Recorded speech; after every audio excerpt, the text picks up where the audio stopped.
fungsinya menurut Fourier ini, Mr. Fourier ini, itu dapat direpresentasikan sebagai penjumlahan fungsi-fungsi periodik sederhana, ya, seperti sinus dan kosinus. Ya, apapun bentuk fungsi periodiknya. Contohnya seperti ini. Ya. Ini kan satu fungsi yang sepertinya tidak teratur, padahal ini teratur. Ini periodik, karena apa? Karena kalau kita mencari satu nilai P di sini, ini satu interval waktu atau interval dari variabel benda tanda ini, ya. Jika saya mencari nilai fungsi yang sejarak interval ini, maka nilainya akan sama. Ya, atau kalau kita pandang satu ini namanya satu periode, ya, interval waktu namanya periode. Kita lihat di satu periode itu bentuk gelombangnya seperti itu, dia akan berulang, ya, dia akan berulang. Sehingga disebut sebagai sinyal yang periodik. Nah, menurut Fourier, ya, apapun bentuk sinyal yang bentuk seperti ini bisa direpresentasikan sebagai penjumlahan dari sinyal sinus dan sinyal kosinus. Bisa sinus semua, bisa kosinus semua, bisa sinus dan kosinus. Ya, sinus dan kosinus itu kan merupakan fungsi periodik sederhana. Nah, tapi tentu saja penjumlahannya harus dengan amplitudo yang tepat dan dengan frekuensi yang tepat. Nah, jadi seperti ini, ya. Oke, dari Fourier trigonometrik untuk sinyal Ft dalam interval waktu dari T1 sampai T0, ya. Jadi T1 ini awal yang kita anggap, ya, untuk menghitung periodenya, ya, ke kanan, gitu ya. Nah, T0 ini besarnya satu periode, ya, di mana T0 itu merupakan periode dasar yang sama dengan 2pi per omega 0. Ya. Nah, direknya itu seperti ini, ya. Ft, ya, ini satu fungsi, apapun fungsinya, tapi harus periodik, ya, itu akan sama dengan A0 ditambah A1 kosinus omega 0T ditambah B1 sinus omega 0T ditambah A2 kosinus 2 omega 0T dan seterusnya. Ya, perhatikan, ya. Jadi merupakan hasil penjumlahan atas suku-suku pemindahan ini. Yang A0 ini tidak ada fungsi trigonometrinya. Nah, ini sudah dikatakan sebagai komponen DC, ya. Kemudian yang ini perhatikan A1, berarti kita harus tahu nih, A1 ini kan amplitudo, ya. Amplitudo dari sinyal atau fungsi kosinus omega 0T. Ya, yang ini merupakan periode dasar tadi. Oke. Terus kemudian ditambah sinyal sinus, ya. Sinyal sinus dengan amplitudo B1, ya, dengan frekuensinya masih sama dengan frekuensi dasar. Kemudian ditambah dengan, ya, sinyal kosinus yang lain yang frekuensinya 2 kali lipat. Ya, di sini A2 berarti amplitudonya juga tertentu, kosinus 2 kali lipat dari frekuensi dasar tadi.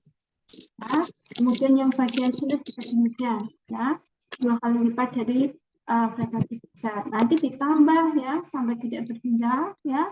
Nanti untuk frekuensinya 3 kali lipat, frekuensinya 4 kali lipat. Nah, untuk di atas ini bisa dituliskan dalam bentuk yang di bawah ini, ya.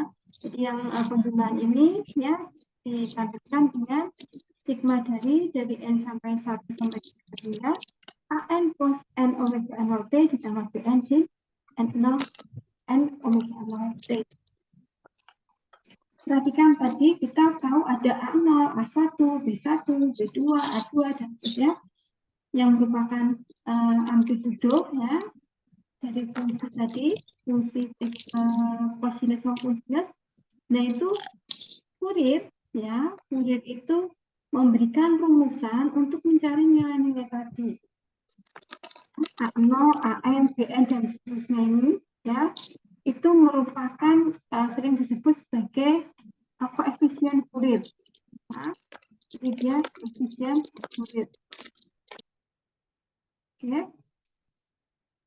Nah, saat kita, ya, hendak membuat atau merepresentasikan sinyal periodik ke dalam deret Fourier ini, saat kita mencari A0, AM, BN, ya, AM itu berarti ya A1, A2, A3, dan seterusnya, ya.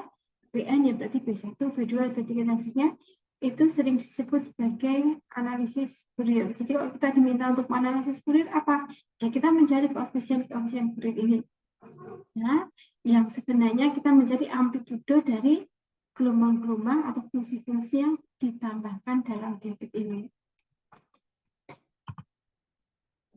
Nah, selain bentuk deret Fourier trigonometri, kadang diperlukan juga satu deret Fourier yang disebut dengan deret Fourier kompak. Ya, ini deret Fourier juga, tetapi fungsi sinusoida itu tidak terdiri dari dua macam fungsi, sinus saja, ya sinus dan kosinus, tapi merupakan deret yang fungsi-fungsi yang di dalam suku-suku deretnya merupakan fungsi sinusoidal yang tunggal dalam bentuk kosinus.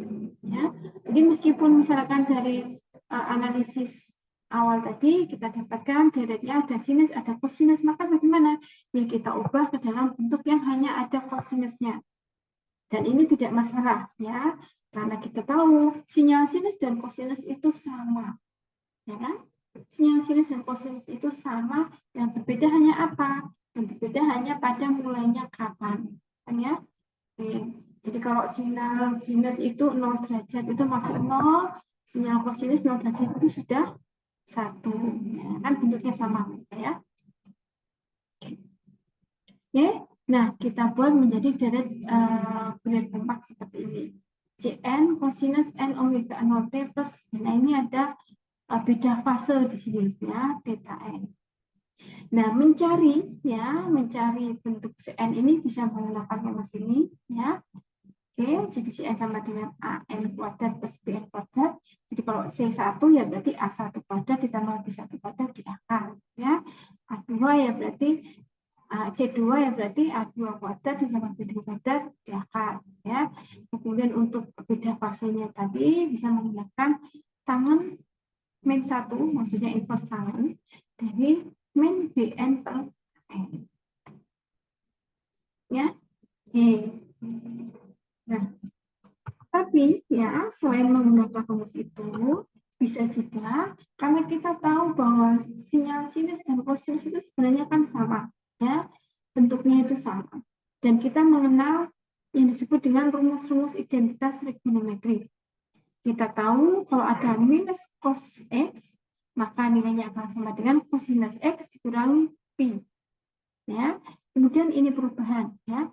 Jadi kalau sinus kita ubah ke dalam cosinus, sinus KT diubah dalam cosinus menjadi cosinus KT min 90 derajat. Ya. Kalau min sin ya berarti menjadi cos plus 90 derajat. Ya. Perhatikan bedanya, yang di atas ini deret Fourier trigonometri, ya. Yang ini deret Fourier kompak. Nah, dari deret Fourier kompak tadi, ini kita bisa menggambarkan satu grafik yang disebut sebagai spektrum Fourier ya, atau Fourier. Ya. Nah, spektrumnya tadi terdiri dari spektrum amplitudo dan spektrum fasa. Nah, dari spektrum amplitudo itu ya kita menggambarkan grafik Cn versus omega ya. Jadi ini kan tadi amplitudo ya, amplitudo versus frekuensinya. Jadi untuk menunjukkan bahwa untuk frekuensi dasar amplitudonya berapa ya dalam deret tadi. Untuk frekuensi yang 2 kali lipat, amplitudonya berapa dan seterusnya. Kan lebih mudah kalau ditunjukkan dengan grafik. Nah, dan yang B ini untuk spektrum fasa. Oke. Kita lihat saja langsung contoh soalnya. Nah, jadi misalkan saya mempunyai sinyal seperti yang ada di gambar ini. Ini sudah pasti periodik. Ya. Karena apa? Karena ya berulang. Ya.